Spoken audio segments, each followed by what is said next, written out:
Alors bonjour à toutes et à tous. D'autres personnes vont nous rejoindre également, mais je ne voudrais pas perdre de temps pour laisser le maximum de temps à nos deux conférencières d'aujourd'hui, que je remercie grandement d'avoir accepté l'invitation, à la fois de présenter pour Madame Jennifer Bardi et pour répondre de la part de Madame Marion Brivois. Alors, merci vraiment à toutes les deux de se prêter à l'exercice d'aujourd'hui. Euh, Quelques mots très très rapides. Cette activité s'inscrit dans le cadre des activités de l'Institut d'éthique appliquée, IDEA. Nous fêtons cette année le 20e anniversaire de l'Institut. Nous avons une programmation riche qui s'étale sur l'année et cette activité fait partie de toute cette programmation annuelle. Cette activité est d'ailleurs celle qui clôture l'hiver, enfin qui clôture, pardon, l'automne 2023. Donc je remercie nos deux conférencières de clôturer avec ce beau sujet qu'elles nous proposent aujourd'hui, qui est un sujet qui rejoint notamment l'axe droit-justice, mais aussi l'axe pop que dirige Marion, qui est notre répondante aujourd'hui. Je remercie également notre auditoire d'être présent à nouveau. On a une belle fréquentation de nos activités en ligne. Alors merci à toutes et tous d'être présents ici et puis de venir sans aucun doute enrichir les discussions. Alors, sans plus tarder, nous invitons aujourd'hui Madame Jennifer Bardi, qui est professeure en France à l'Université de Nice, qui va nous entretenir du beau sujet qui était aujourd'hui proposé durant environ 45 minutes. Et par la suite, Madame Marion Brivois, qui est professeure à l'Université Laval, à la Faculté des sciences de l'administration. On répondra. Un échange s'en suivra entre nos deux conférencières et par la suite, nous ouvrirons le débat et la discussion avec les membres du public. Voilà, alors sans plus tarder, je leur laisse la parole et j'en profite pour adresser un remerciement à notre coordinatrice aux activités d'être présente aujourd'hui et d'assurer le soutien technique de tout cela. Merci à tout le monde et belle activité. Jennifer, la parole est à toi et par la suite, Marion. Belle présentation à toutes les deux. Merci beaucoup, Yvan. Donc, bonsoir à toutes et à tous. Alors, pardon, je dis bonsoir parce qu'il est 18h, il est 18 heures en France. Je sais que bon, voilà, il est midi pour vous au Québec. Donc, bonjour à toutes et à tous. Je suis sincèrement ravie de l'invitation. Donc, merci beaucoup, Yvan, pour cette invitation. Merci à l'Institut d'éthique appliquée et merci également à Marion Brivois pour l'échange qui va suivre. Donc, grand merci à vous toutes et tous. Donc, je suis ravie d'être parmi vous aujourd'hui. Alors, donc, l'intitulé de cette communication est droit, chiffres et responsabilité des entreprises. Alors, je vais me livrer dans ce cadre à une approche de droit économique ou droit des affaires. Pourquoi une approche de droit économique? Alors, elle se justifie en partant du constat selon lequel ce sont les activités et rapports économiques qui sont à l'origine des dégradations causées à l'environnement. C'est dès lors le droit qui encadre et participe à l'organisation de ces activités, de ces rapports économiques, que l'on entend questionner, mobiliser. Alors, la première question que l'on peut se poser est de savoir quels sont aujourd'hui les défis du droit économique. Alors, ces défis se manifestent de plusieurs manières. Ils se manifestent tout d'abord à travers l'évolution du comportement des acteurs économiques, que ces derniers soient animés d'aspirations qui leur sont propres ou se sentent contraints par l'action combinée du législateur, du juge et de la société civile. Donc, je vais revenir sur ces manifestations. Tout d'abord, pour ce qui est des comportements des acteurs économiques, alors il y a un effet de mimétisme entre eux qui les conduit à développer certaines pratiques et on le voit aujourd'hui, beaucoup d'acteurs économiques revendiquent leur intégration des enjeux environnementaux. Au guise des pratiques, je peux citer par exemple celle du Say on Climate qui se réfère à la pratique par laquelle une entreprise organise un vote consultatif sur sa stratégie climatique lors de son assemblée générale. Alors, le législateur a également intégré ces préoccupations environnementales dans le droit positif, ce qui fait aussi que parfois, quand certains acteurs économiques revendiquent leur intégration et leur prise en compte, leur prise en considération des considérations environnementales, en réalité, cela traduit ni plus ni moins que la réponse à une injonction légale. Alors, quelques exemples concernant le droit français avec des lois emblématiques intervenues ces dernières années. Le premier texte que je souhaiterais évoquer, c'est la loi sur le devoir de vigilance des sociétés mères et des entreprises donneuses d'ordre. Alors, c'est une loi, cette loi française, qui date déjà du 27 mars 2017. Elle a permis de soumettre certains acteurs économiques. Donc, il y a un champ d'application qui est déterminé par le texte, soumettre ces acteurs à l'élaboration d'un plan de vigilance. Donc, pour reprendre les termes du Code de commerce, le plan doit comporter les mesures de vigilance raisonnables, propres à identifier les risques, prévenir les atteintes graves envers les droits humains et les libertés fondamentales, la santé et la sécurité des personnes, ainsi que l'environnement, risques résultant des activités de la société, mais aussi des activités des sociétés qu'elle contrôle et encore des activités des sous-traitants ou fournisseurs avec lesquels est entretenue une relation commerciale établie. Donc ça, ce sont les dispositions du Code de commerce français concernant la loi française sur le devoir de vigilance. Alors cette loi se fait l'écho de l'actualité européenne puisque, vous le savez, une proposition de directive sur le devoir de vigilance des entreprises a été présentée le 23 février 2022. Donc on attend l'adoption de cette directive européenne de manière imminente. Un autre texte que je souhaitais évoquer, la loi Pacte du 22 mai 2019 relative à la croissance et la transformation des entreprises. Alors cette loi est emblématique tout simplement parce qu'elle apporte une nouvelle philosophie, on va dire, au droit commun des sociétés en intégrant les considérations sociales et environnementales au sein du droit des sociétés. À travers la création tout d'abord d'un alinéa 2 à l'article 1833 du Code civil qui dispose dorénavant que la société est gérée dans son intérêt social en prenant en considération les enjeux sociaux et environnementaux de son activité. À la suite de cet article 1833, l'article 1835 du Code civil, selon lequel les statuts peuvent préciser une raison d'être, constituer des principes dont la société se dote et pour le respect desquels elle entend affecter des moyens dans la réalisation de son activité. Donc là encore, on a un texte emblématique avec cette loi Pacte qui traduit véritablement l'intégration par le législateur français des enjeux sociaux et environnementaux. Alors, le juge, la société civile, s'empare de ces nouveaux outils juridiques, puisqu'on peut constater la multiplication des actions engagées contre les entreprises, contre les acteurs économiques, donc actions en justice. Alors, quels sont les fondements juridiques au soutien de ces assignations en justice? Eh bien, on a la loi sur le devoir de vigilance, qui est un outil utilisé par la société civile pour introduire donc des actions devant le juge. Alors, en droit français, donc le juge, le tribunal judiciaire de Paris, alors je passe sur la dimension compétence qui a beaucoup occupé les juridictions françaises pour savoir quelle juridiction était censée être compétente pour statuer.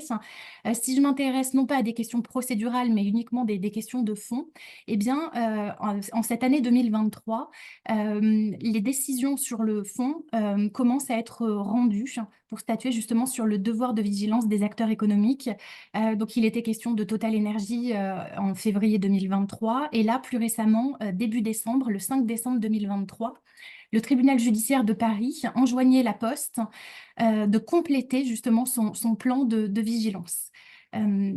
Donc voilà, on a des décisions de justice qui donnent toute leur vigueur finalement à ce devoir de vigilance qui s'impose désormais à certains acteurs économiques.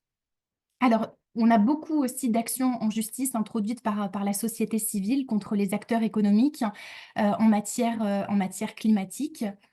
Il y a d'autres dispositions et d'autres fondements que le devoir de vigilance qui sont utilisés, mobilisés par la société civile pour assigner les acteurs économiques. Alors, je pense par exemple à des dispositions introduites en droit de la consommation au titre des pratiques commerciales trompeuses. La notion d'impact environnemental a effectivement été introduite au sein du Code de la consommation dans le cadre des allégations, indications ou présentations fausses ou de nature à induire en erreur. Alors, quand on regarde la littérature sur le sujet, beaucoup de collègues ont fait remarquer que ce texte ne révolutionnait pas non plus le droit de la consommation, puisque avant même l'introduction de la notion d'impact environnemental au sein du Code de la consommation, rien n'empêchait finalement le juge, dans l'appréciation de pratiques commerciales trompeuses, d'intégrer au titre des caractéristiques essentielles des biens ou des services les considérations et la dimension environnementale. Mais ça traduit un mouvement de fond qui pénètre finalement toutes les branches du droit et qui consiste à appeler à la vigilance des acteurs économiques en se disant que voilà, ils ne vont pas pouvoir affirmer tout et n'importe quoi en matière environnementale. Il faut que leurs affirmations, leurs allégations soient fondées lorsqu'ils prétendent que certains biens répondent à des enjeux, à des caractéristiques environnementales. Alors, dans ce même état d'esprit, on a une disposition intéressante au sein du Code de l'environnement. Bon, peu importe l'article, enfin, c'est l'article L229-68 du Code de l'environnement qui interdit d'affirmer dans une publicité qu'un produit ou un service est neutre en carbone, ou si l'annonceur le fait, eh bien, il doit pouvoir rendre disponible au public les éléments que sont, par exemple, un bilan d'émissions de gaz à effet de serre, pouvoir attester de démarches en matière de compensation des émissions de gaz à effet de serre résiduelles, etc. Donc l'idée, c'est que les acteurs économiques en matière environnementale ne peuvent plus alléguer tout et n'importe quoi, et il doit y avoir des fondements réels, concrets à leurs allégations environnementales. Donc il y a vraiment ce mouvement qui traverse tout le système juridique, on peut le dire. Et ça, c'est un constat qu'on peut faire de manière générale, c'est-à-dire que les préoccupations environnementales ont débordé le seul droit de l'environnement pour pénétrer tout un tas de branches du droit. Donc, j'ai pris pour exemple le droit commun des sociétés, le droit de la consommation. On pourrait s'intéresser au droit des entreprises en difficulté. Donc, on a tout un tas de branches du droit qui sont pénétrées par les questions et les enjeux environnementaux. Ce n'est plus seulement une affaire de droit de l'environnement. Alors, face à cette prolifération finalement des injonctions d'ordre environnemental qui s'imposent aux acteurs économiques, ce que je propose dans le cadre de cette présentation, eh bien, c'est tout simplement une clé de lecture du système juridique gagnée par les considérations environnementales dans tout un tas de branches du droit. Alors, quelle pourrait être cette clé de lecture? Pour moi, la clé de lecture, c'est la comptabilité. La comptabilité, en tant que langage commun à toutes les entreprises, apparaît effectivement comme un vecteur privilégié des aspirations contemporaines, autant qu'elle questionne l'intégration de ces défis. Donc l'objectif est de se saisir du langage des acteurs économiques qui apparaît indispensable à l'appréhension des défis auxquels l'entreprise est aujourd'hui confrontée. Alors cela nécessite au préalable une mise au point terminologique. Alors, première mise au point terminologique, en précisant ce à quoi la comptabilité ne doit pas être réduite. Alors, l'intitulé de la présentation d'aujourd'hui comporte le terme chiffre. Et c'est intéressant justement que cette présentation comporte ce terme, parce qu'il faut aussi savoir faire la distinction entre la comptabilité et l'acte de compter, qui renvoie finalement à deux choses distinctes. Alors, pour souligner cette distinction, je souhaiterais m'appuyer sur un ouvrage dont je vous recommande la lecture. Un ouvrage qui a été écrit non pas par une juriste, ni même une comptable d'ailleurs, mais par une professeure d'art et d'archéologie du Proche-Orient, qui est Madame Chmant-Besra. Cet ouvrage s'intitule La genèse de l'écriture. Alors, il est assez passionnant. Ce livre était la thèse suivant laquelle l'écriture découlerait du comptage abstrait.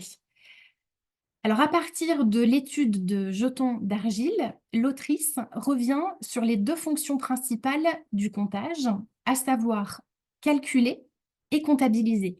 Donc, pour reprendre les termes de l'autrice, calculer consiste à effectuer des opérations sur des nombres, alors que comptabiliser consiste à tenir le compte des entrées et des sorties de marchandises. Donc, on a une nuance entre calculer et comptabiliser qui apparaît sous la plume de Denise Schmont-Bestra. De manière un petit peu plus contemporaine, en tout cas dans le cadre d'une analyse plus contemporaine, un autre auteur, Bernard Colas, revient lui aussi sur cette différence en distinguant le compteur du comptable. Donc, je reprends les termes de Bernard Colas, selon lequel celui qui compte les boîtes de conserve de toutes sortes posées sur les étagères d'une épicerie fait certes du comptage, mais n'est pas un comptable, c'est un compteur. En revanche, s'il substitue à chaque boîte un nombre exprimant sa valeur en monnaie et fait l'addition des valeurs des différentes boîtes, il devient comptable. Donc c'est intéressant finalement parce que sous la plume de différents auteurs, on voit qu'il y a cette distinction à effectuer entre compter au sens calculé et comptabiliser. Et pour poursuivre sur les travaux de Denise Schmont-Bestra, la chercheuse souligne que si le calcul se pratiquait dans des sociétés égalitaires, c'est aux sociétés hiérarchisées et à l'État qu'il faut attribuer la naissance de la comptabilité. Donc finalement, ces recherches permettent de mettre en avant le rôle significatif de la structure sociale dans la naissance de la comptabilité. Et là, je vais reprendre des exemples qui ressortent de son ouvrage. Ainsi, donc l'autrice nous apprend qu'au 4e millénaire avant Jésus-Christ, le système redistributif du Proche-Orient reposait sur une technique de calcul permettant d'administrer et contrôler les biens. Au 3e millénaire avant Jésus-Christ, la fonction la plus évidente de l'écriture consiste à comptabiliser les ressources issues du palais et du temple et à enregistrer leur redistribution. Et grâce à cette comptabilisation, les rois exerçaient un contrôle total sur les ressources communes. Puis, le système de jetons s'est complexifié avec l'avènement de l'État. Les jetons complexes coïncident alors avec certains changements socio-économiques, comme l'architecture monumentale, le monopole de la force et la constitution d'une administration. Donc, on a ainsi des stratégies nouvelles de mise en commun des ressources de la communauté. Donc, finalement, quand on prend un petit peu de recul, eh bien, ces travaux contribuent à mettre en exergue la naissance de la comptabilité, qui est différenciée du simple comptage. Et ces travaux contribuent également à réaliser que l'essor de la comptabilité a coïncidé avec l'évolution des structures sociales, économiques et politiques. Donc, ces recherches donnent à voir la comptabilité comme un système organisé, basé sur des conventions humaines. Et c'est toujours intéressant de dire finalement que la comptabilité n'est rien plus qu'une convention. Convention sur laquelle, qui implique de se mettre d'accord, et convention qui peut être modifiée, justement. C'est un aspect sur lequel je reviendrai un petit peu plus tard. Alors, les recherches de cette chercheuse donnent encore à voir les rapports immémoriaux qu'entretiennent la comptabilité et le droit, dès lors que la comptabilité a émergé, on l'a vu, donc dans un contexte de perfectionnement ou complexification des structures sociétales. Donc finalement, on s'aperçoit avec ce recul historique, grâce à ces travaux et ces recherches archéologiques, que la comptabilité a accompagné les grands changements que l'humanité a connus, comme le développement du commerce et de l'industrie. Et finalement, alors que l'humanité est aujourd'hui confrontée à de nouveaux défis, dont la dimension écologique apparaît comme un trait commun, la question que je me pose, ou plus exactement le postulat que je propose, est de savoir si la comptabilité, dans son rapport au droit, ne pourrait pas permettre d'apparaître comme un solide appui aux organisations humaines, en accompagnant les changements à l'œuvre, d'une part, donc on le verra, cette idée d'accompagner les changements à l'œuvre un petit peu plus tard, mais aussi et surtout en se faisant la clé de voûte des transformations que l'on souhaite et qui ne semblent pas encore totalement advenues, en tout cas en droit.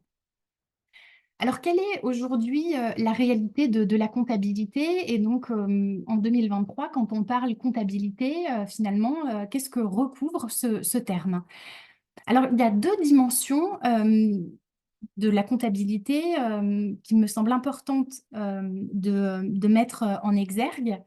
Et je reviendrai sur ces deux dimensions. La première dimension, c'est entendre la comptabilité au sens comptabilité analytique ou comptabilité de gestion.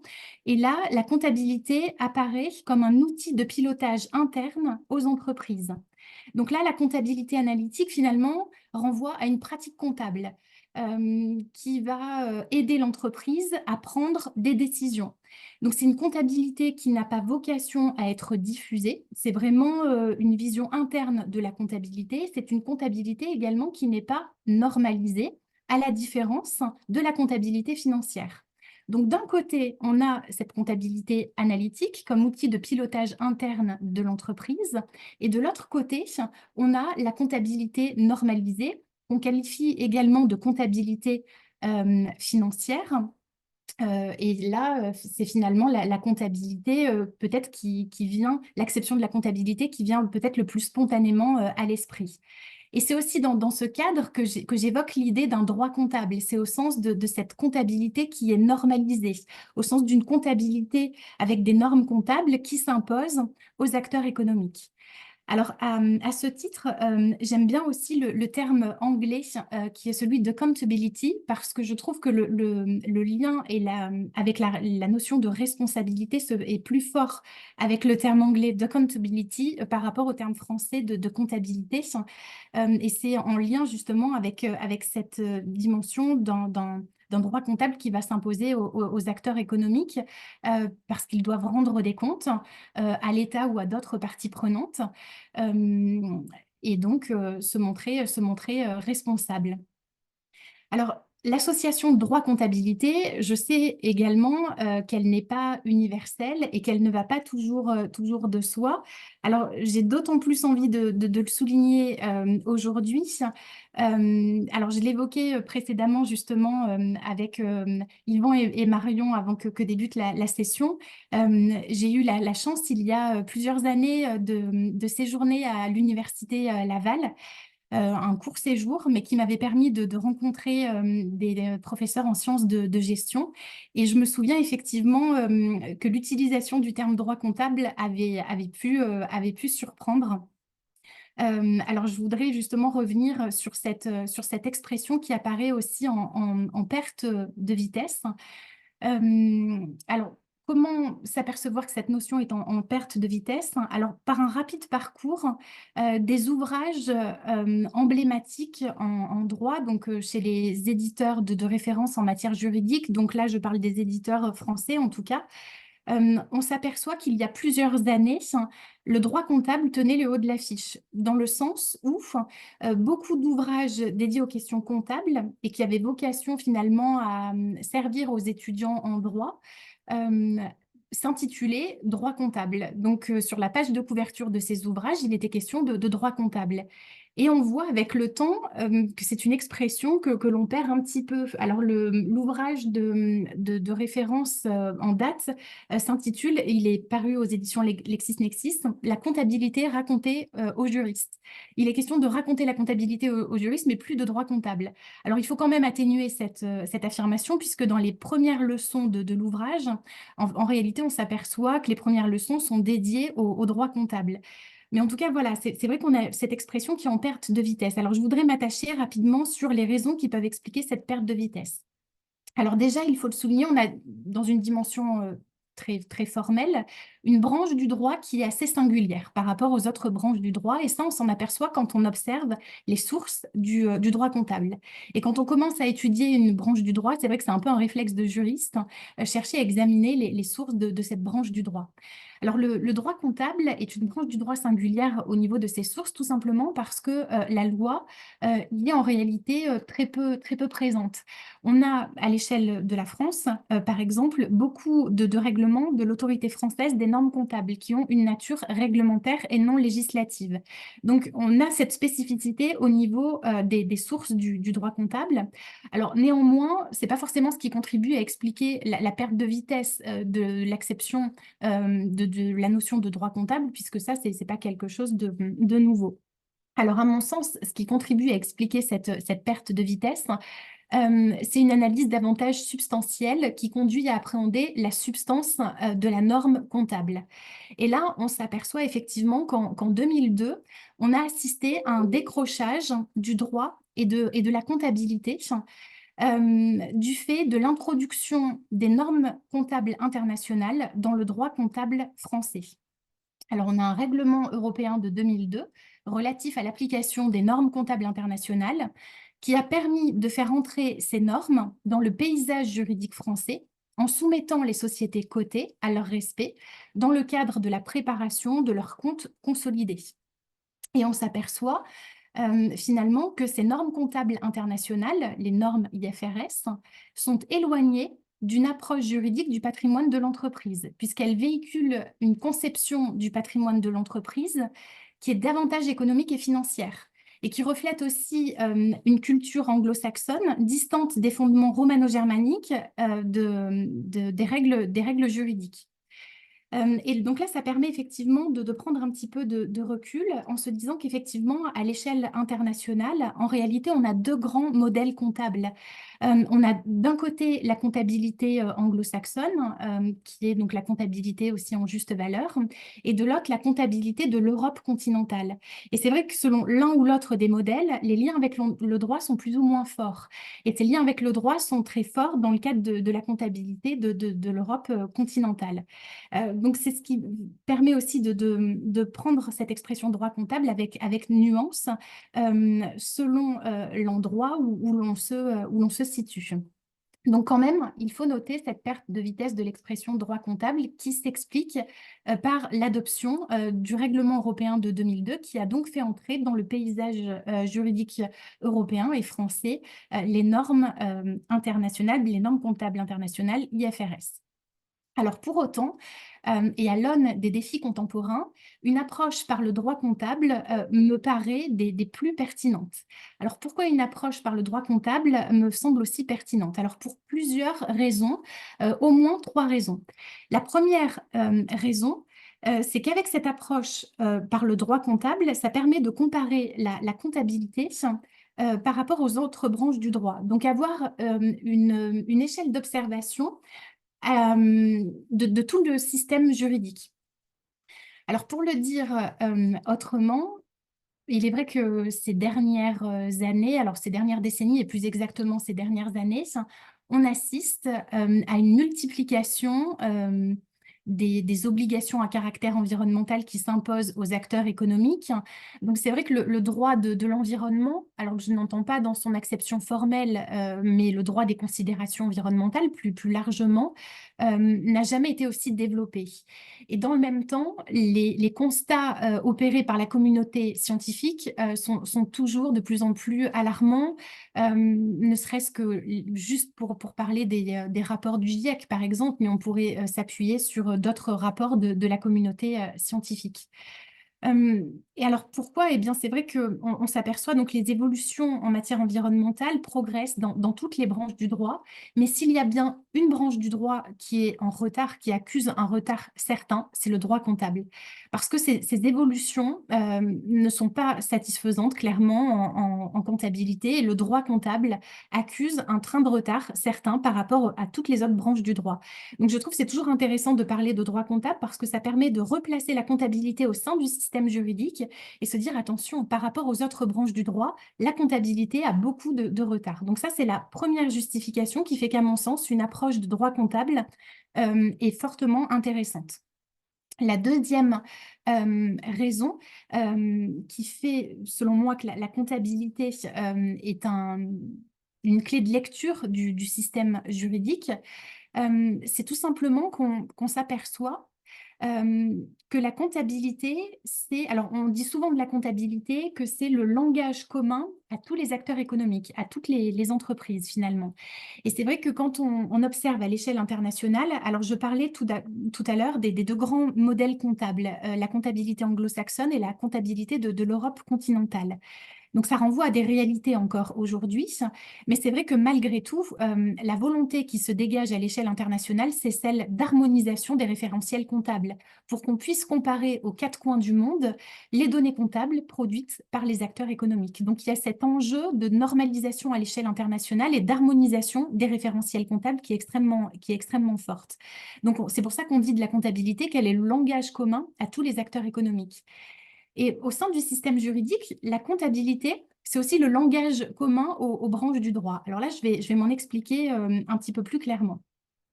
Quand on a vocation, en tant que juriste, à appréhender des problématiques transversales, et c'est le cas des problématiques environnementales, elles ont un caractère transversal.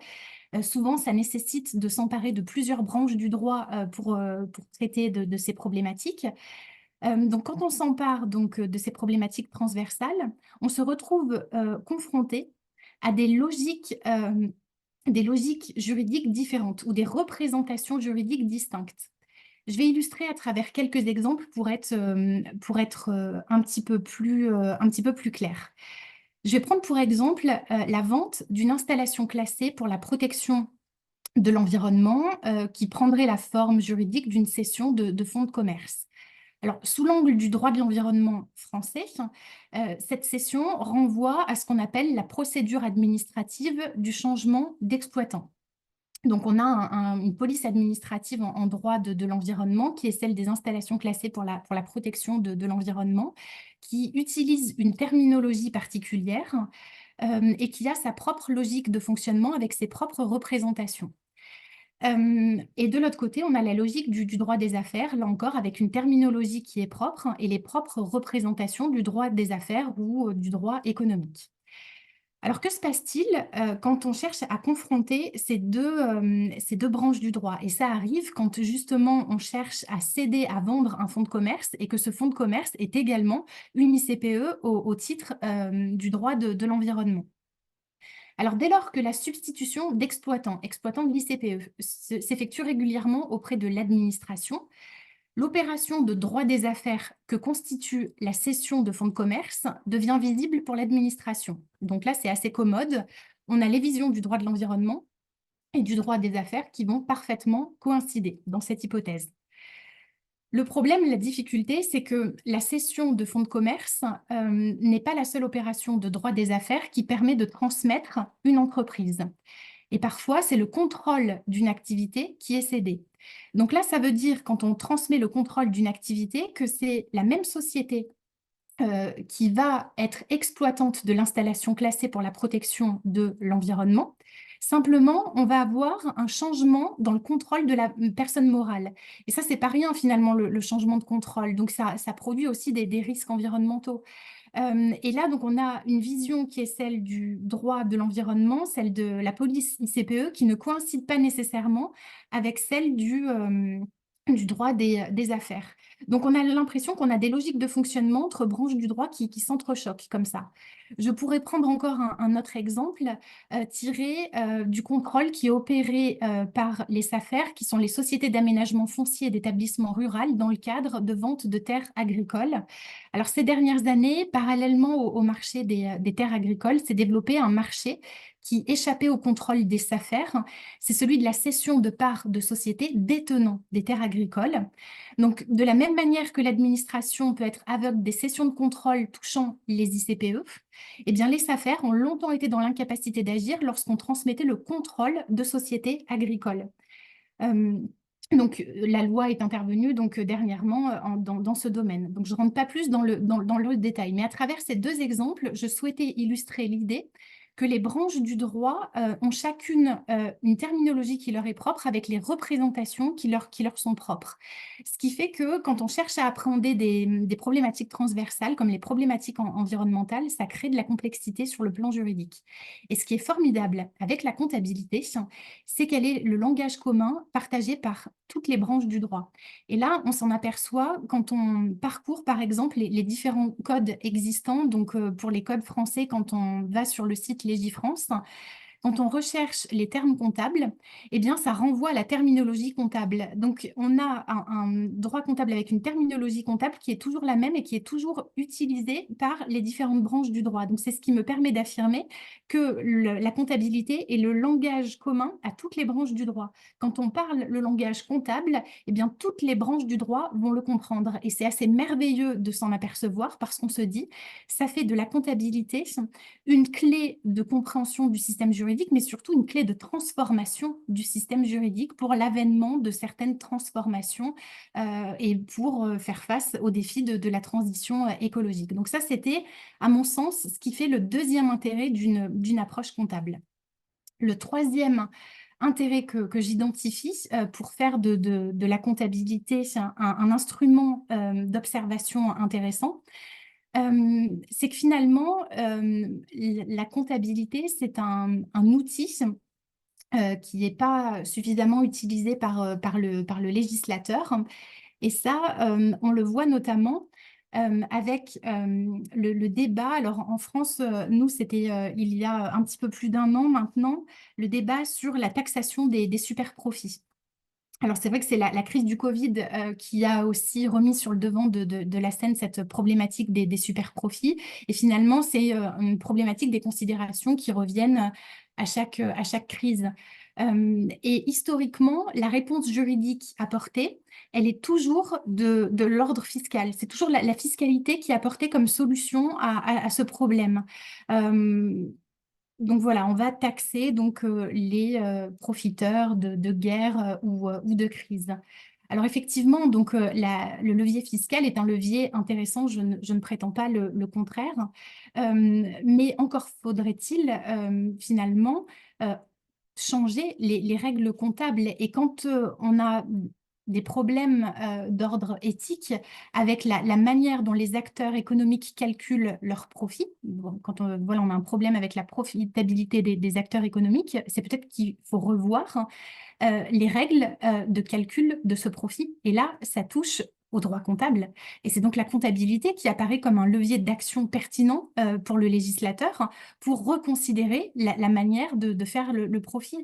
Alors, ça veut dire quoi, reconsidérer la manière de faire le profit? Eh bien, ça veut dire qu'aujourd'hui, pour calculer le profit des acteurs économiques, on s'appuie uniquement sur des considérations strictement financières. C'est aussi pour ça que la comptabilité normalisée des acteurs économiques, on l'appelle comptabilité financière.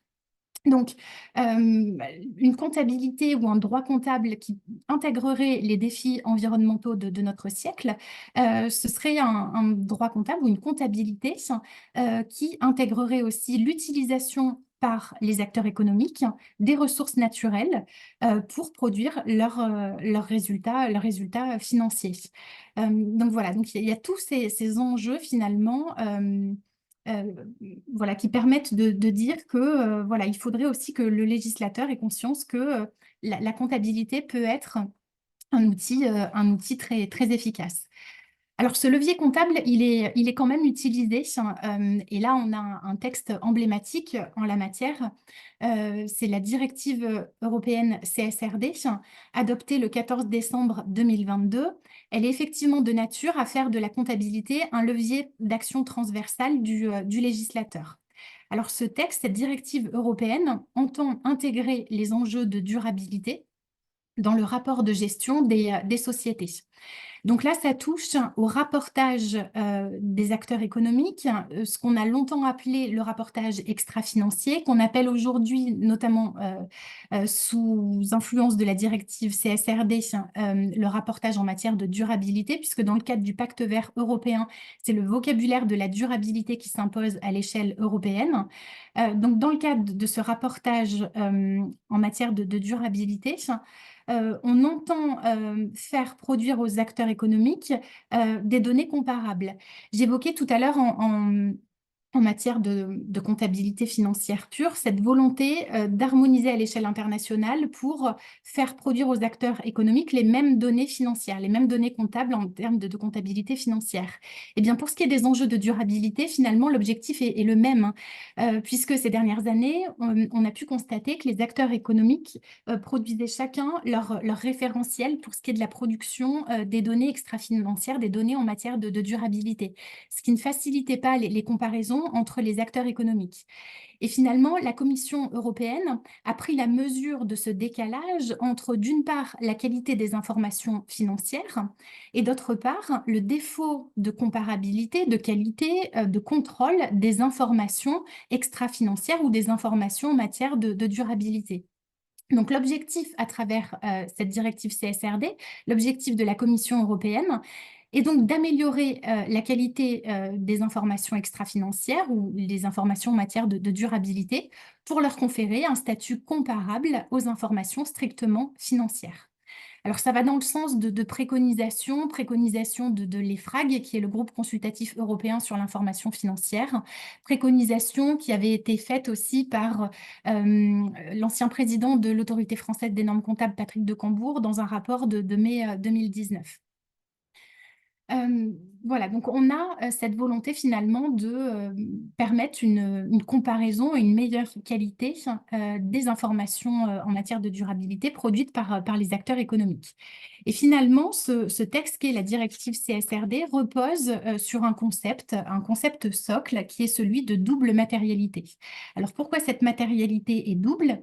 Elle se compose tout d'abord d'une matérialité strictement financière qui renvoie à une approche classique consistant à se demander quelle est l'incidence des questions de durabilité sur les résultats des entreprises. Donc finalement, quels sont les risques pour l'entreprise, entendus comme des risques financiers, d'intégrer les enjeux de durabilité.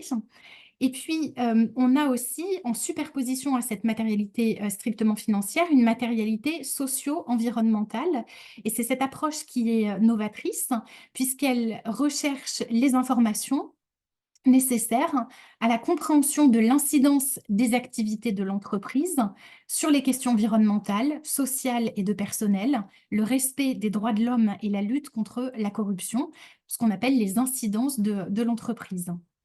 Donc finalement, à travers les informations diffusées par les acteurs économiques au sein de leur rapport de gestion, on ne se contente plus d'une approche par les risques, on les invite à travailler sur l'origine des risques en développant une approche en termes d'impact.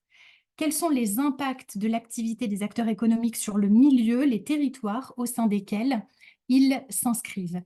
Et à mon sens, c'est ce qui fait aussi tout l'intérêt de ce texte. C'est finalement qu'on voit progressivement un changement, une métamorphose dans l'appréhension des questions environnementales. Et ça ressort aussi à travers la littérature académique, ce passage progressif d'une culture du risque à une culture du soin, du care en anglais. Alors c'est vrai qu'en matière de droit de l'environnement, historiquement, on a une approche en termes de risques. On cherche à appréhender les risques environnementaux et le droit de l'environnement, historiquement, est un droit des pollutions et des nuisances, c'est-à-dire le droit des risques environnementaux qui a été généré par certaines activités économiques que l'on n'entendait pas interdire mais réglementer.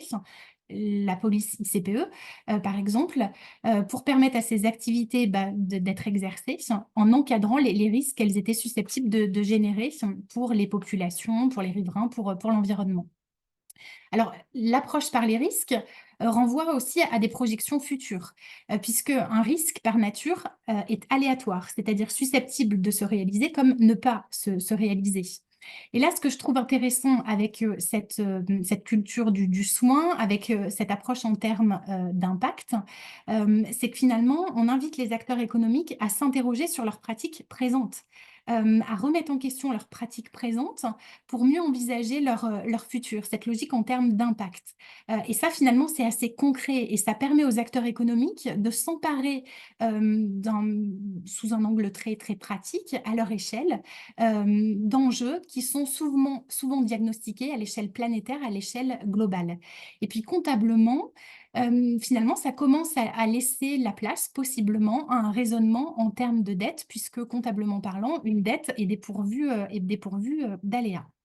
Donc ce texte, il est intéressant pour toutes ces raisons. Et puis, il est aussi intéressant parce qu'il traduit un changement de paradigme, ce changement qui est tant souhaité dans le domaine environnemental, euh, en modifiant progressivement notre manière d'interagir avec le vivant. Et clairement, c'est ce qu'on demande aux acteurs économiques. Donc là, on le voit, pour faire le lien avec la remarque que j'effectuais précisément, la comptabilité, mais vraiment dans son acception la plus étendue, dans son sens le plus large, c'est-à-dire le rapportage extra-financier. Alors là, très rapidement, une petite distinction que j'effectue souvent, c'est la différence entre ce que j'appelle la comptabilité au sens le plus strict et la comptabilité dans son sens plus large. La comptabilité au sens strict, c'est le droit des comptes annuels, c'est-à-dire de quelle manière on va produire un bilan, un compte de résultat et une annexe, donc qui contribue au calcul de la rentabilité de l'entreprise. Donc ça, pour moi, c'est l'acception la plus stricte de la comptabilité. Dans une acception beaucoup plus étendue, la comptabilité, elle est là pour satisfaire les besoins informationnels de ses utilisateurs. Alors, qui sont ces utilisateurs? Tout dépend de la convention comptable que l'on va observer, justement. Mais le champ du rapportage extra-financier ou en matière de durabilité, il intègre cette acception plus étendue de la comptabilité.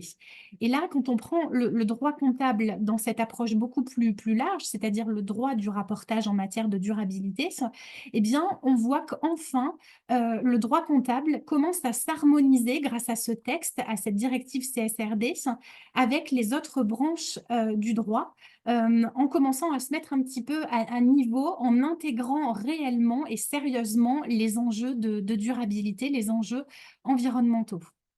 Alors, l'autre intérêt de ce texte, c'est qu'il montre aussi que la comptabilité, ce n'est pas que la comptabilité normalisée. Et là, je reviens à la distinction que je faisais précédemment. Je disais la comptabilité, c'est aussi la comptabilité analytique, c'est-à-dire comme outil de pilotage interne des acteurs économiques. C'est-à-dire un outil qui va permettre d'aider les acteurs économiques au quotidien. Et je trouve que la directive CSRD, c'est ça finalement. On voit que c'est pas simple et que la transition des entreprises, des acteurs économiques ne va pas se faire en un claquement de doigts. Il n'y a pas de formule magique. Donc ça implique une remise en question des pratiques au quotidien euh, pour voilà, voir quelles sont les décisions qu'il va falloir prendre à l'avenir. Ça implique des tâtonnements, ça implique que les enjeux, les considérations ne seront pas les mêmes selon les secteurs d'activité, selon les acteurs économiques, selon les territoires dans lesquels les acteurs s'inscrivent. Donc, ça permet de dire, voilà, la comptabilité, c'est pas qu'un outil clé en main aussi, c'est un outil dont doit s'emparer chacun des acteurs économiques. Et la CSRD, à mon sens, invite à ça dans les prochaines années. Aussi en ramenant les enjeux du global au local. Euh, donc voilà pour cette dimension avec ce qu'apporte ce texte. Alors d'ailleurs, très rapidement, c'est vrai qu'on a le début décembre, le 6 décembre 2023, une ordonnance était publiée au journal officiel de la République française pour permettre la transposition de ce texte en droit interne. Donc on va avoir des évolutions au sein du Code de commerce qui vont permettre aussi de simplifier. Bon, je ne veux pas trop détailler, peut-être je pourrais y revenir dans le cadre des questions qui seront posées tout à l'heure. Donc simplement, pour commencer à conclure, terminer un petit peu pour laisser la parole et laisser la place aussi aux questions, je voudrais souligner en disant que le droit des comptes annuels n'est pas encore directement gagné par ces évolutions, c'est-à-dire que ces évolutions, aussi majeures soient-elles, dans cet arsenal qui est mis en place à l'échelle de l'Union européenne, ne modifie pas la manière de calculer la rentabilité des acteurs économiques. Et si on voulait que ces évolutions touchent le droit comptable au sens le plus strict, c'est-à-dire le droit des comptes annuels, ça impliquerait d'opérer des choix, donc c'est-à-dire intégrer de nouveaux capitaux aux côtés du classique capital financier, c'est-à-dire des capitaux écologiques pour intégrer le fait que comptablement et rendre visible le fait que l'entreprise elle utilise des ressources naturelles pour son activité, pour ses activités. Et ça, aujourd'hui, la comptabilité le passe complètement sous silence. C'est invisibilisé par les conventions comptables.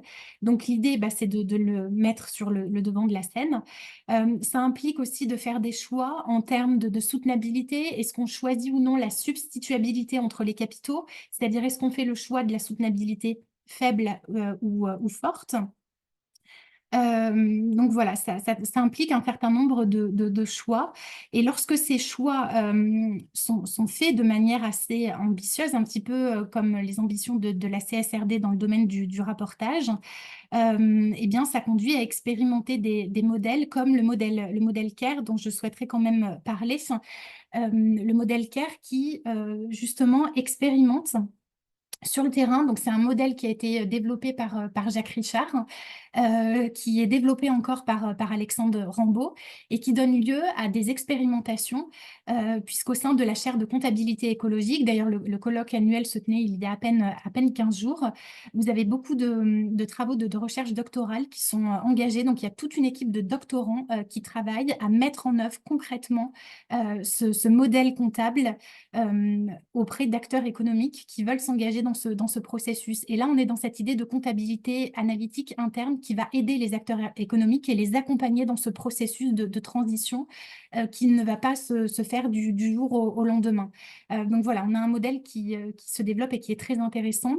Et je voulais aussi développer un petit peu plus largement, puisque finalement, au sein de cette chaire de comptabilité écologique, les travaux qui sont conduits ne concernent pas uniquement la comptabilité des acteurs économiques, mais plus généralement, les travaux mis en œuvre au sein de cette chaire concernent l'évolution de la comptabilité nationale.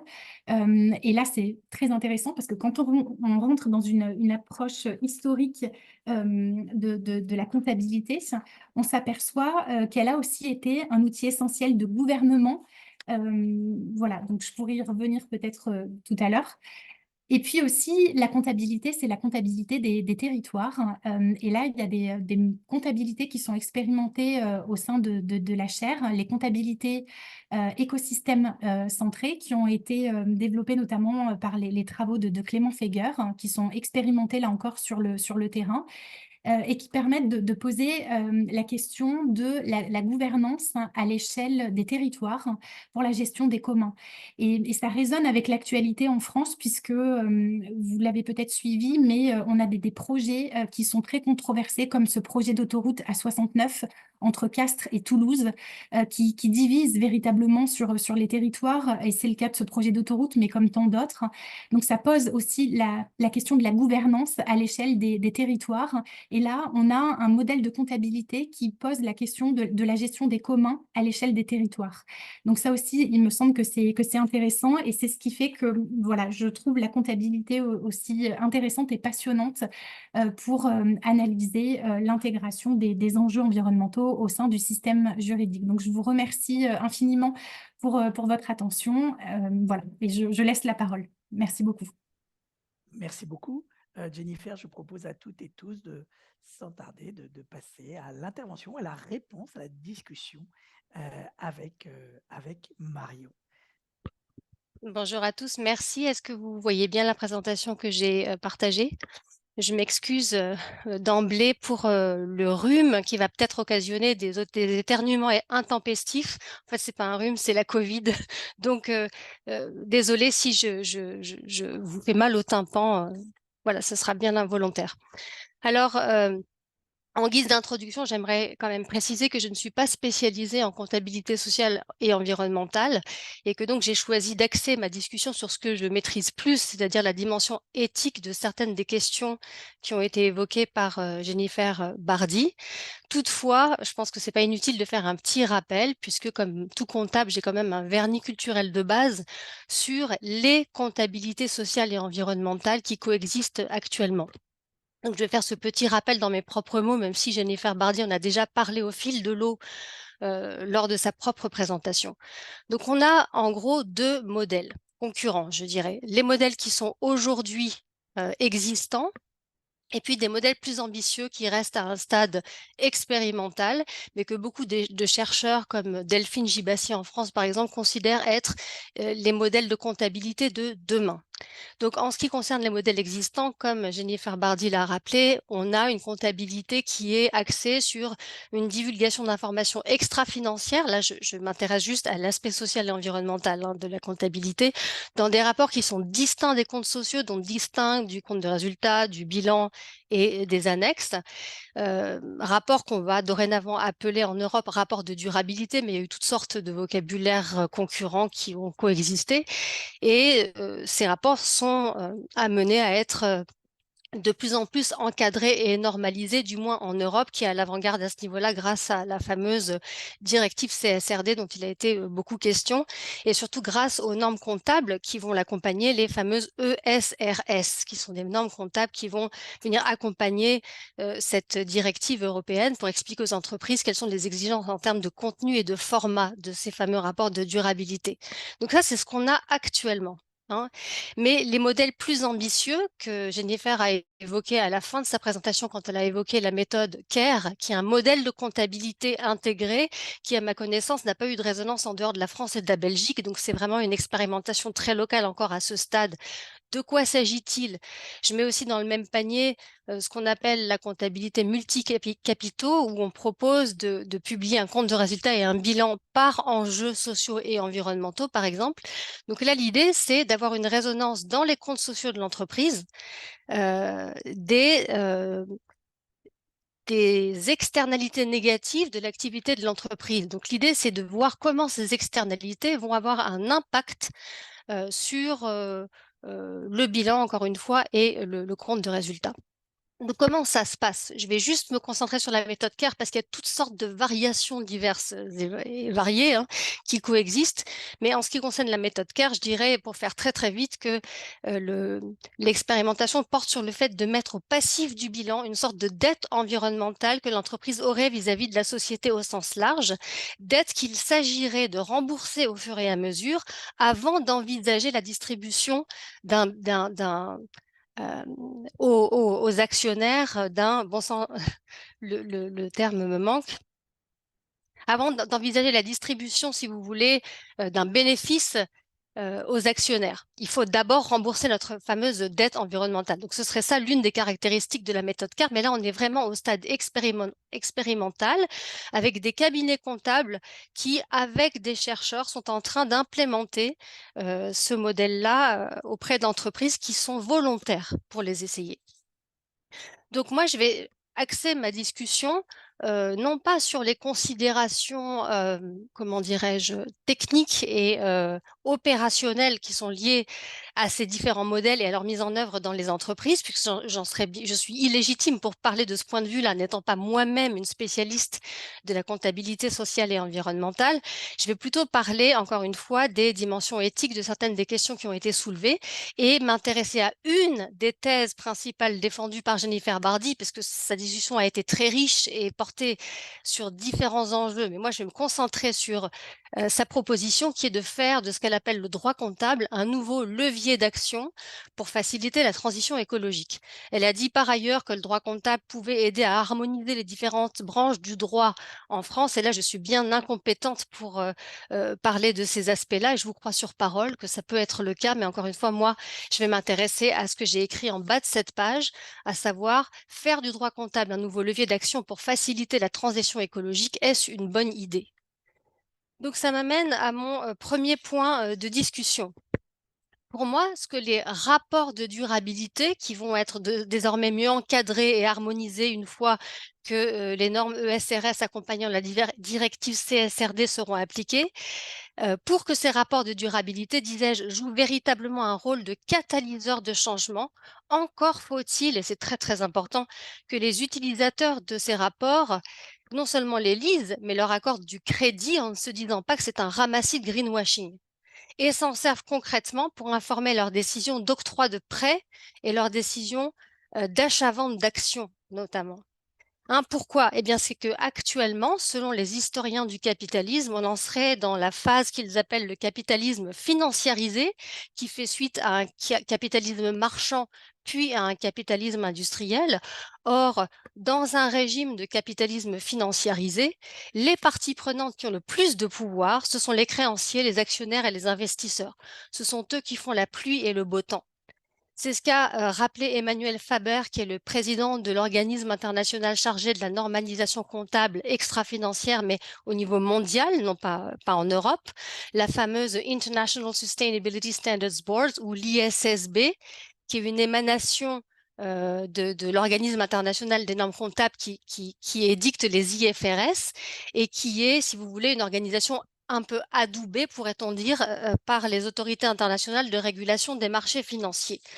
Et donc, ce Emmanuel Faber, dans une tribune publiée dans le journal Le Monde le 10 octobre 2023, il a dit en substance, et là je paraphrase et je remets dans mes mots ce que j'ai compris de ses propos, eh bien, pour que les rapports de durabilité aient un impact sur les décisions de gestion des dirigeants d'entreprise, il faut que les investisseurs s'intéressent à ces rapports de durabilité et fassent pression pour que les entreprises améliorent leurs performances déclarées dans ces rapports, donc au niveau environnemental et social. Or, selon Emmanuel Faber toujours, les investisseurs n'ont que faire de la double matérialité que Jennifer Bardi a définie et ne s'intéressent qu'à la simple matérialité, autrement dit, la manière dont les entreprises font face aux risques environnementaux qui sont susceptibles d'impacter à la baisse le résultat financier. Donc, il est très possible que ce président de l'ISSB ait tort. D'ailleurs, ça a fait l'objet d'une controverse avec des chercheurs français en comptabilité, Christelle Richard et Bernard Leca, notamment de l'ESSEC, qui ont répondu à Emmanuel Faber quelques jours plus tard dans une autre tribune également publiée dans le journal Le Monde. Mais dans l'hypothèse où Emmanuel Faber aurait raison, et personnellement, j'aurais tendance à lui accorder du crédit, dans un système de capitalistes financiarisés, les rapports de durabilité, aussi normés, encadrés et harmonisés soient-ils grâce à la directive CSRD, pourraient naître au fond d'une exigence réglementaire de plus, puisqu'après tout, les entreprises croulent déjà sous les réglementations auxquelles elles doivent se conformer, et la tentation pourrait être grande, j'espère avoir tort, mais de confier la rédaction de ces rapports à des responsables de la conformité, donc des juristes au sein de l'entreprise, ou à des consultants externes, encore pire. Pourquoi? Eh bien, parce que les entreprises n'ont peut-être pas les connaissances pour évaluer les impacts de leurs activités sur la biodiversité, par exemple, ou parce que les normes comptables qui accompagneront la CSRD seront trop touffues et complexes pour que les entreprises de plus petite taille aient le temps nécessaire et les ressources de s'investir dans le déchiffrage de ces normes comptables-là. Donc, là où je veux en venir, c'est qu'il se pourrait très bien, malheureusement, que tout ça occasionne une sorte de logique de compliance, une logique de conformité, sans que ça devienne un vecteur de changement profond dans le modèle d'affaires des entreprises. Autrement dit, sans que les chefs de produits, les directeurs d'usine, les personnes en charge du design et de l'emballage ou du transport des produits se sentent véritablement concernés. Or, c'est ça qu'on recherche, me semble-t-il, avec cette directive européenne. Donc, si ce risque s'avérait, c'est-à-dire qu'on aurait juste une exigence réglementaire supplémentaire qui se rajoute à la pile, eh bien, je ne serais pas surprise qu'on ait une fois de plus un problème de gestion des résultats, c'est-à-dire un problème de divulgation avantageuse où on passerait stratégiquement sous silence les impacts sociaux et environnementaux négatifs pour que, honnête, la performance globale soit présentée comme bonne.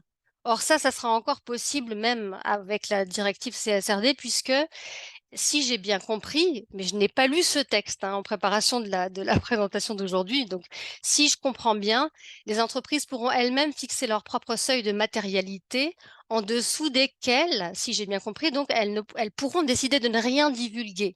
Donc certes, je sais que leurs rapports devront être audités, mais il y a une littérature abondante en comptabilité sociale et environnementale qui met en doute le rôle des auditeurs lorsqu'ils font des audits de rapports RSE. Et je voudrais citer à ce propos le travail de Jacob Leonard et Robin Roberts, qui sont deux Américains, qui sont venus parler de leur recherche à ce sujet, sur le rôle des auditeurs dans l'audit des rapports de durabilité, lors d'une conférence ici même à l'IDEA le 20 octobre 2022, qui est d'ailleurs encore disponible sur la chaîne YouTube de l'Institut. Donc, en somme, là où je veux en venir avec mon premier point de discussion, c'est que on a un peu ici un problème de poule et d'œuf, si vous voulez. La comptabilité est souvent considérée comme le langage du capitalisme, comme l'écrit entre autres John Flower dans son livre Reforming Accountancy to Save Mankind. que l'on pourrait traduire par réformer la comptabilité pour sauver l'humanité, rien de moins, hein. Donc, pour faire évoluer le système économique vers un capitalisme plus écologique et plus socialement responsable, est-ce que ça va suffire de changer son langage? D'accord? Ben, peut-être, c'est possible, mais encore faut-il que tous les acteurs de ce système capitaliste acceptent de parler la nouvelle langue. Or, on peut en douter. Et pourquoi est-ce qu'on peut en douter? Eh bien, c'est parce qu'il y a des recherches en cours sur les décisions qu'on appelle de désinvestissement écologique par les investisseurs institutionnels comme les fonds de pension en Amérique du Nord. Donc, des investissements écologiques, ça veut dire quoi? Ça veut dire décider de retirer les actifs que l'on possède dans des filières polluantes ou dans des filières où les entreprises ont des indicateurs ESG qui ne sont pas terribles. Eh bien, ce qu'on voit, c'est que oui, il y aurait une volonté potentiellement de faire ça, mais finalement, la responsabilité fiduciaire des fonds de pension vis-à-vis des retraités actuels et futurs est telle que les considérations écologiques passent au second plan. Donc, réformer le capitalisme pour le rendre écologique, entre plein de guillemets, en changeant le langage du capitalisme qu'est la comptabilité, c'est très tentant, mais encore une fois, encore faut-il que tous les acteurs acceptent de parler cette nouvelle langue. Premier point de discussion. Ça m'amène à mon second point, mais je vais passer très vite là-dessus puisque je ne connaissais pas le contenu total de la présentation de Jennifer au moment où j'ai préparé ma présentation, mais je crois qu'elle a déjà largement évoqué tout ça.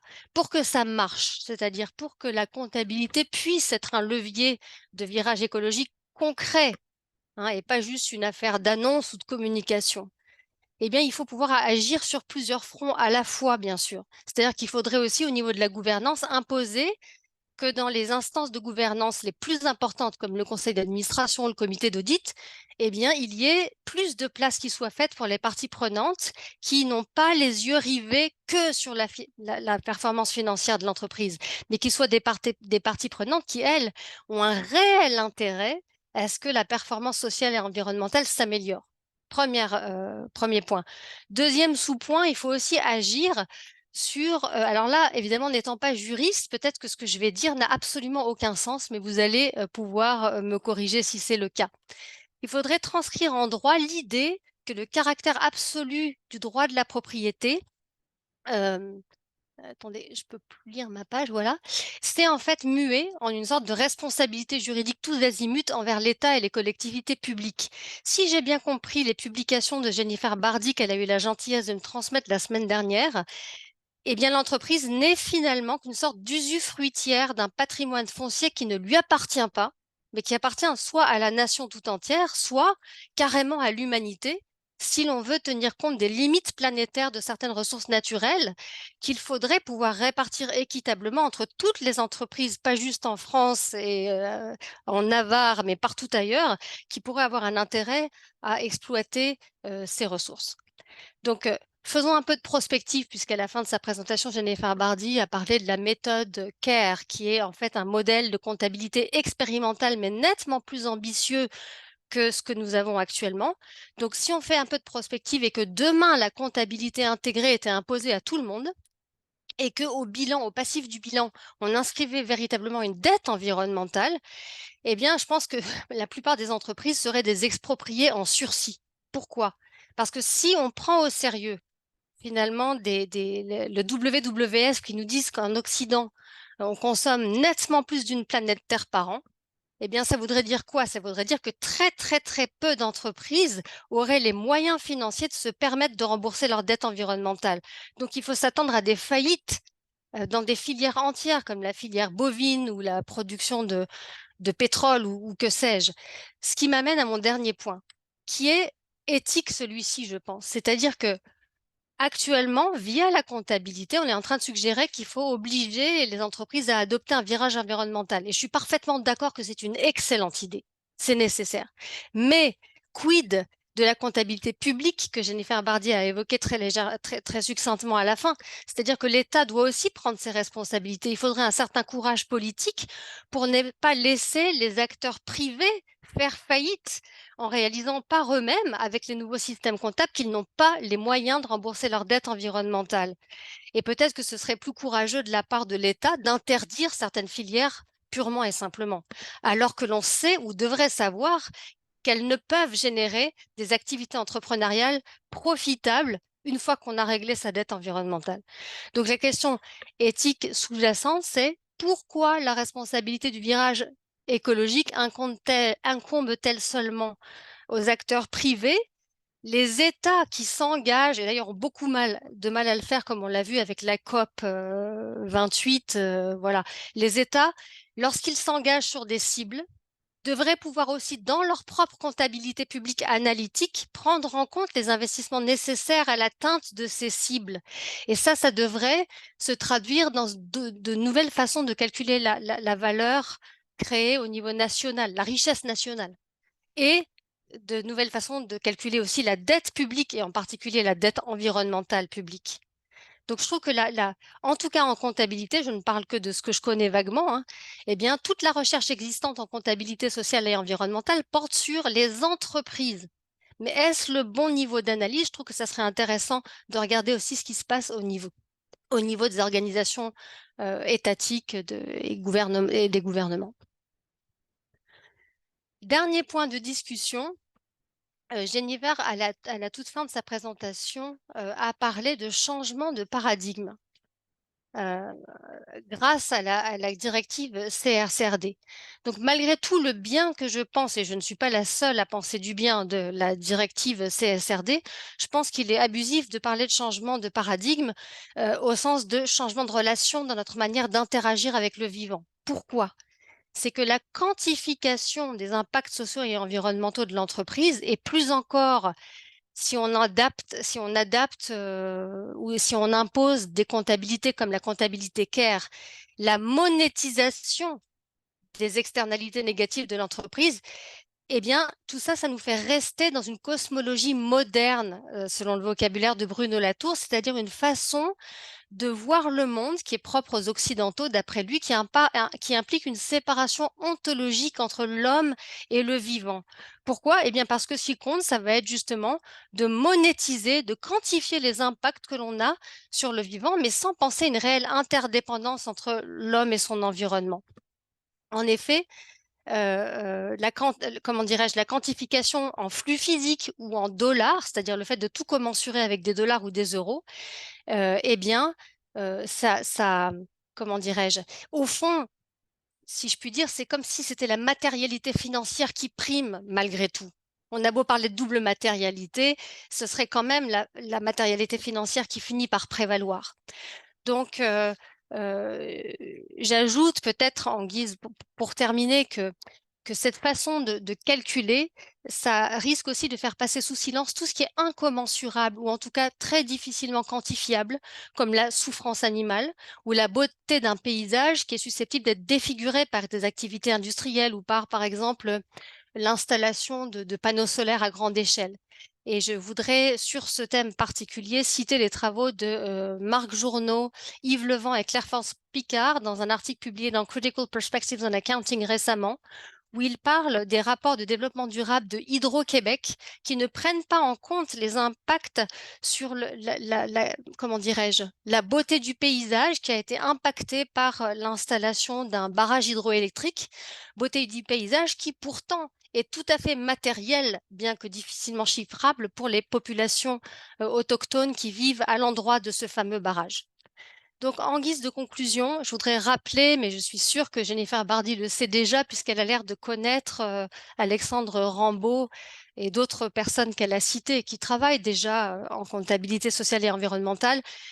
La comptabilité, elle est non seulement partiale, mais elle est aussi partielle. Ça n'est pas un système total qui permet de tout calculer. La comptabilité, elle répond toujours à des questions bien spécifiques. Quoi prendre en compte? Au nom de quoi? Au nom de quelle valeur? Comment procéder? Avec quels instruments de mesure? Avec quel niveau de granularité dans nos agrégats? Pour quels usages? Par qui? Eh bien, je dirais que quel que soit le choix de méthode comptable qui sera imposé aux entreprises par le législateur pour faciliter une reddition de comptes sur les impacts sociaux et environnementaux des entreprises, eh bien, on va nécessairement avoir des effets de visibilité et d'invisibilité qui soulèvent, selon moi, des enjeux éthiques très intéressants. C'est-à-dire que ce qui est immatériel pour les uns est tout à fait matériel pour les autres. Et donc, la question que l'on peut se poser, et c'est les intérêts de qui sont pris en compte actuellement ou négligés par tel ou tel système de reddition de comptes, comme celui qui est privilégié en Europe actuellement suite à la mise en œuvre de la CSRD.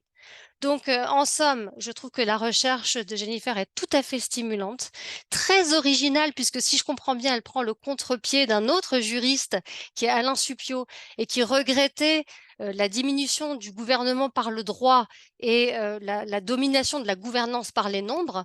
Jennifer, elle a l'air de suggérer plutôt que le législateur s'empare de la comptabilité pour peut-être retrouver plus de pouvoir, je ne sais pas. Donc tout ça, ça soulève énormément de questions. Parmi lesquelles certaines que j'ai mises en exergue, mais j'avais d'autres points un peu plus mineurs que je pourrais lui envoyer après. Mais tout ça, c'est plutôt une excellente nouvelle puisque toutes ces questions sont comme autant d'avenues de recherche futures possibles. Je vous remercie pour votre attention. Merci beaucoup, Marion. Ces commentaires vraiment très, très éclairants. Est-ce que peut-être, Jennifer, tu souhaiterais simplement rebondir sur ces commentaires pour y apporter peut-être quelques petites précisions ou petits éléments? Ou mon Dieu, Marion, tout va bien. Mais est-ce que tu souhaiterais, donc Jennifer, prendre et puis par la suite, je pense qu'avec Erika, nous pourrons ouvrir la discussion avec le public. Donc, Jennifer, je Oui. t'en prie. Merci beaucoup. Donc un très grand merci à Marion pour toutes ces remarques fort intéressantes et qui me permettent effectivement de rebondir utilement. Ça m'a inspiré plein d'autres remarques, donc vraiment merci beaucoup pour ce travail. Alors tout d'abord, donc premier point, je vais essayer de reprendre les points dans l'ordre. J'ai pris mes petites notes pour ne rien oublier. Pour revenir sur CARE, effectivement, le modèle de comptabilité à l'échelle des acteurs économiques pour les entreprises qui est expérimenté. Je voulais simplement souligner que les enjeux ne sont pas uniquement à l'échelle française, puisque finalement, alors déjà, il intéresse aussi en Belgique. Donc, on a vraiment un modèle qui est en pleine puissance et plus encore avec la directive CSRD. Et c'est ce qui est vraiment assez incroyable. Alors déjà, CARE, dans le champ très foisonnant, comme l'a très bien rappelé Marion, des comptabilités écologiques, CARE, c'est clairement le modèle, enfin à mon sens, hein, le plus ambitieux. Et le plus ambitieux qui répond aux enjeux soulevés par la CSRD en tant qu'outil d'expérimentation pour aider et accompagner les acteurs économiques. Donc, au contraire, la CSRD redonne de la vigueur à CARE et donne raison finalement aux expérimentations qui sont conduites maintenant depuis plusieurs années. Hein. Jacques Richer, quand il a écrit Comptabilité et développement durable, on était en 2012, donc ça fait plus de 10 ans maintenant. Et voilà, il était bien en avance sur les enjeux qu'on a aujourd'hui avec la CSRD. Donc, au contraire, le droit européen vraiment donne du crédit à ce modèle. Je voudrais également revenir effectivement sur les déclarations d'Emmanuel Faber, président de l'ISSB, puisqu'effectivement, Emmanuel Faber a cette obsession pour l'investisseur comme si c'était un peu la seule partie prenante. Alors ça se relativise et justement, ça vient heurter notre comptabilité de l'Europe continentale qui clairement ne fait pas de l'investisseur, l'actionnaire, le destinataire privilégié de l'information comptable. Et quand on regarde les conventions comptables à l'échelle des acteurs européens, on voit qu'il y a une intégration de plusieurs parties prenantes et pas uniquement de l'actionnaire investisseur. Donc finalement, moi, ce qui me dérange avec les propos d'Emmanuel Faber, c'est que d'une part, il s'inscrit en porte-à-faux avec le système juridique, puisque l'avantage de CSRD, de la double matérialité, c'est de réinscrire la comptabilité justement en harmonie avec le système juridique et ses évolutions les plus récentes. Je pourrais également m'appuyer sur le droit international avec les accords internationaux, par exemple l'accord de Paris de 2015. Donc, on ne peut pas s'abstraire d'un système juridique et la comptabilité ne peut pas s'abstraire du système juridique qu'on raisonne à l'échelle nationale ou à l'échelle internationale. Donc ça, c'est la première mise en garde. Et puis, Emmanuel Faber aussi a cette tendance à s'extraire de tous les constats qui sont faits par la communauté scientifique. avec, on le sait aujourd'hui, hein, ce sont les activités économiques qui sont principalement à l'origine des dégradations portées à l'environnement. Donc, on ne peut pas faire sans les acteurs économiques. Et c'est ce qui implique justement de s'emparer de leur vocabulaire pour pouvoir faire évoluer les choses. Alors, pour revenir, là, c'est le troisième point sur l'idée, la question de la propriété. Effectivement, elle est fort intéressante, puisque quand on s'inscrit justement à l'échelle d'un territoire, et les entreprises sont toujours inscrites dans le cadre d'écosystèmes, de territoires, se pose très rapidement la gestion des communs autour d'une rivière, par exemple. Donc, il y a des riverains, il y a des entreprises, il y a des acteurs publics et privés. Et là, c'est pour faire le lien avec les comptabilités écosystèmes centrés que j'évoquais précédemment, qui sont expérimentées. Et c'est fort intéressant. Donc, bien évidemment, les acteurs économiques sont indispensables pour faire porter au système juridique les enjeux, les défis contemporains en matière environnementale. Mais on n'a pas, il n'y a pas que les acteurs économiques, les acteurs publics aussi doivent s'emparer de ces enjeux. Donc, ça pose la question de transformer la comptabilité nationale, de transformer la comptabilité des territoires. Donc, il faut vraiment voir les échelles d'observation complémentaires à l'échelle des acteurs économiques, à l'échelle des territoires, à l'échelle des nations, des États. Donc, il y a comme ça, voilà, une échelle qui se veut très, très complémentaire. Il faut être capable de voir à plusieurs niveaux. Alors, quant au risque de faillite qui pourrait résulter de la mise en place d'une comptabilité écologique ambitieuse, ça justement, c'est un point qui est extrêmement intéressant et qui permet de dire qu'il faut, dans un premier temps, se servir de la comptabilité justement comme outil de pilotage interne aux acteurs économiques, puisque cette comptabilité-là, elle aide les acteurs économiques au quotidien dans leur prise de décision. Donc, pour engager un processus sérieux de transition écologique, on a besoin d'outils internes. Et c'est ce qui fait qu'aujourd'hui, les acteurs économiques sont inquiets face à des textes comme la CSRD. Ils se sentent démunis en termes d'outils. Et pourtant, on en a, ne serait-ce que CARE, pour ceux qui expérimentent CARE, eh bien, c'est un outil d'accompagnement au quotidien. Et ce qui est formidable, c'est que les résultats de l'expérimentation, ils sont gardés en interne. Ils n'ont pas vocation à être publiés, comme la comptabilité financière normalisée, qui est, elle, publiée. Donc, finalement, c'est juste un outil en interne pour guider les acteurs économiques dans ce processus de transition et s'adapter aux enjeux de la transition écologique. Donc, ça permet d'y aller progressivement. Et effectivement, la comptabilité, quand on parle de transition écologique, j'aime beaucoup le terme transition. Ça ne se fera pas du jour au lendemain. On a besoin de temps et les acteurs économiques ont besoin d'être accompagnés dans ces transformations. Donc, c'était l'autre point sur lequel je voulais revenir. Pour dire également sur la question effectivement de la quantification et de la monétarisation.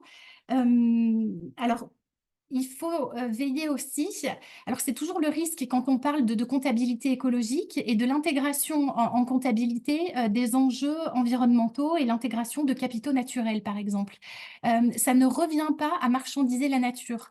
Donc, merci beaucoup de me permettre de rebondir sur ce point parce que c'est crucial et c'est fondamental.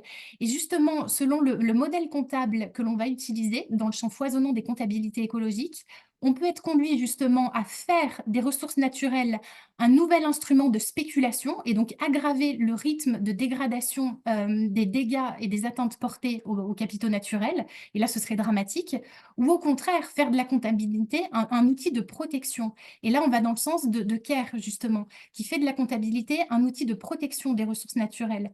Donc, le but, c'est pas de marchandiser la nature, c'est de tenir compte des constats de la communauté scientifique. Donc, on se base sur des considérations scientifiques pour analyser à l'échelle de chaque acteur justement la qualité de son sol, comment ne pas le dégrader, les coûts de maintien pour maintenir ces capitaux naturels.